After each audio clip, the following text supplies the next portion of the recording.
Hi, this is Tim of the 1916 Company. Welcome and thanks for logging on. If you love this watch, email us Team Mosso at the1916company.com for purchase pricing and availability questions concerning this watch. Today we discuss a 2021 model year limited edition of 150 pieces in white gold with a solid rose gold dial. This is the Lange Söhne Lange 1 Perpetual Calendar from what is arguably Germany's premier watchmaker. We have a combination of the ageless Lange 1, which first debuted back in 1994, and a perpetual calendar system, which is able to handle all leap years as well as irregular length months. We'll jump a little bit deeper into the watch, but first let's talk about the size. It's a large one. The Lange 1 Perpetual Calendar is the same size as the original Lange 1. Grand Lange 1. So if you're familiar with the original Grand Lange 1, you know that it is a 41.9 millimeter case. The current one is 40.9, but this is the original 41.9. It is 12.7 millimeters thick from lug tip to lug tip, 49.7 millimeters, and then there's a 22 millimeter spacing between the lugs, which makes this one of the largest Lange 1 models ever built. It is substantial and hefty, and you feel it on the wrist. I'd recommend this watch for a wrist of my size or larger, so 16 centimeters circumference and up. If my wrist were any smaller, I don't think I'd be able to pull this off. I would have to take it off, and yes, there is a difference. You can see the watch is relatively flat, and with a domed bezel, it will slide underneath the cuff, so there's no issue there. It's just the width. Lug to lug at almost 50 millimeters. It's got quite a wingspan. There's your over-the-top shot. The strap is high-grade, large rectangular scale, symmetrical scale alligator leather, always indicative of one of the best cuts of the hide. You can see that there's some bolstering or stuffing down the center to give it some volume. A folded edge, monotone stitch, dark brown with a semi-gloss finish, and then on the bottom you can see a calfskin lining, a brand new Lange factory strap, no crimping, no gouging. It comes with a Lange's matching white gold, really gray gold pin buckle. We'll talk about gray gold in a moment.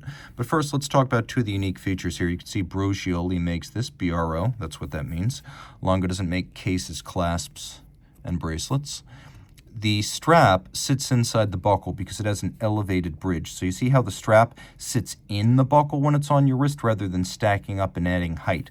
Plus, there's a little retaining bar, so if you're like me, you have a small wrist, you're going to use the smallest hole, maybe even punch a smaller hole. You know, a tightly strapped watch can sometimes get pinned on the pin and be difficult to extricate.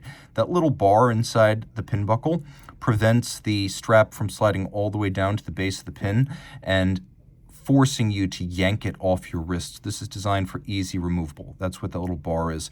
You can see that there's some soft faceting externally, the Lange brand name, and then gray gold. What did I mean by that?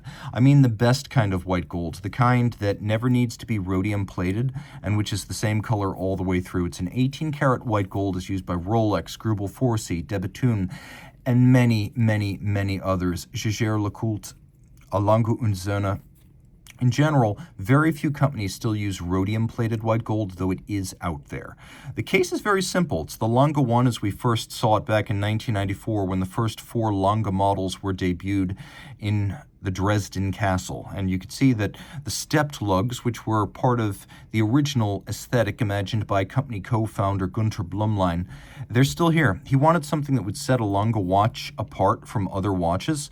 And so, along with Walter Lange and Hartmut Knote, the other co-founders of the modern Lange Söhne, they decided on this stepped lug design, which is still with us. Not every Lange watch features the satin-finished mid-case band. This one does. For a little bit of contrast, I like to see it.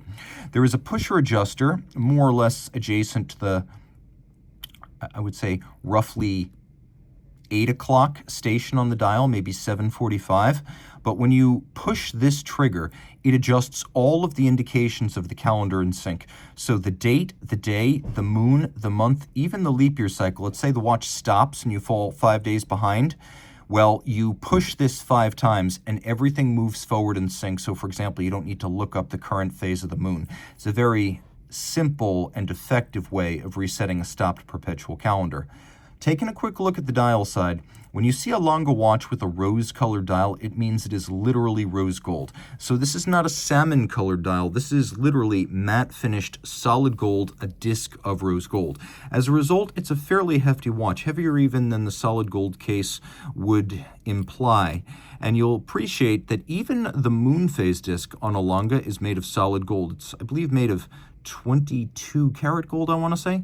And so here, let me demonstrate the difference between day, night, and the moon. So you could see how the moon phase display actually features a moon, but then it features a separate disk for the day and the night.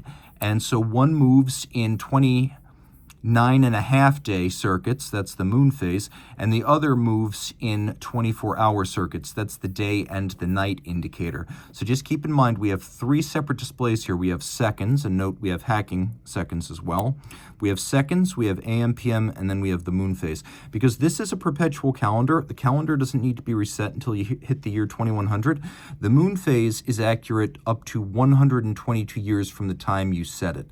Now we've got a fascinating datomatic system going on. So we've got Lange's traditional double-digit date, which was originally a JLC patent that Blumlein gave to Lange back in the early 90s, because he ran both of them at the time. We have the day of the week indicator, which is a retrograde.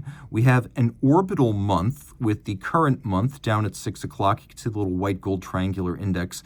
We have the phase of the leap year cycle indicator just above that. Notice how they have the same form, so the lines of the triangular index flow into the sort of trapezoidal inverted form of the window. Lots of attention to detail here.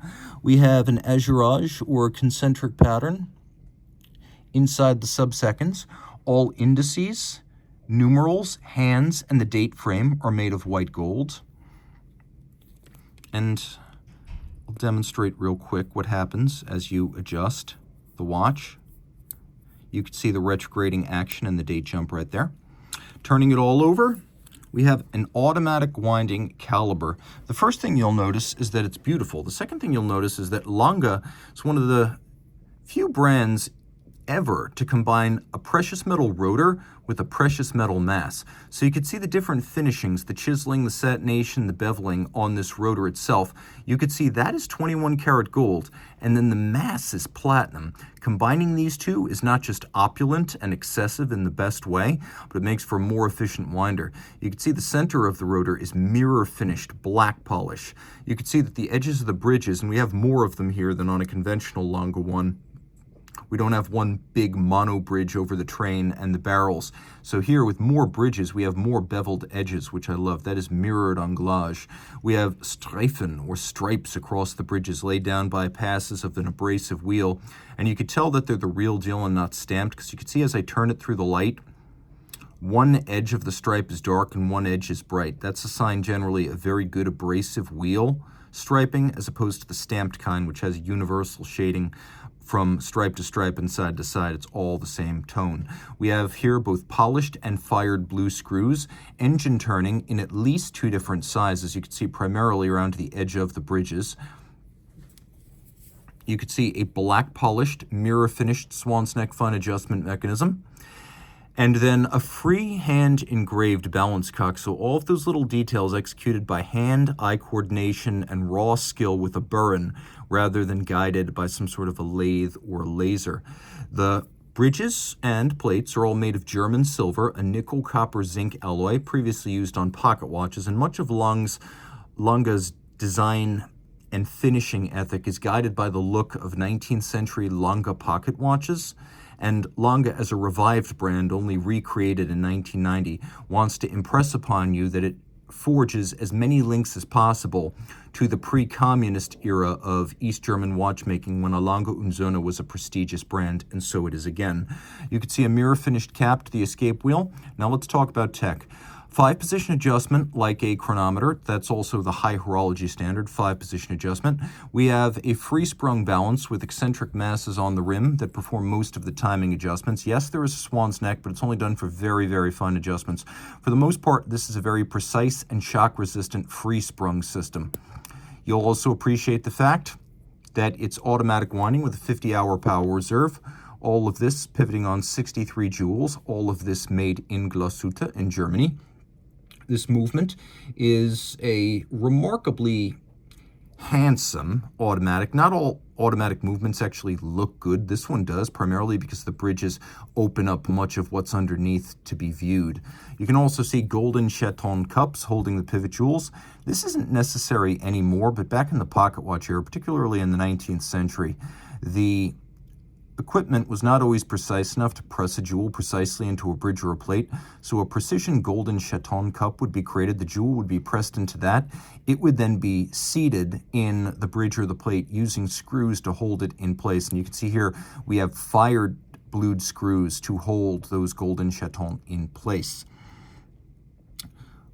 Now, German silver over time will actually become darker. This champagne tone becomes a little bit more copper-like or a little bit more orange with time, a combination of orange and brown. And so that's what's used here because this is what was used before rhodium-plated brass. Remember, we're harking back to the pocket watch era.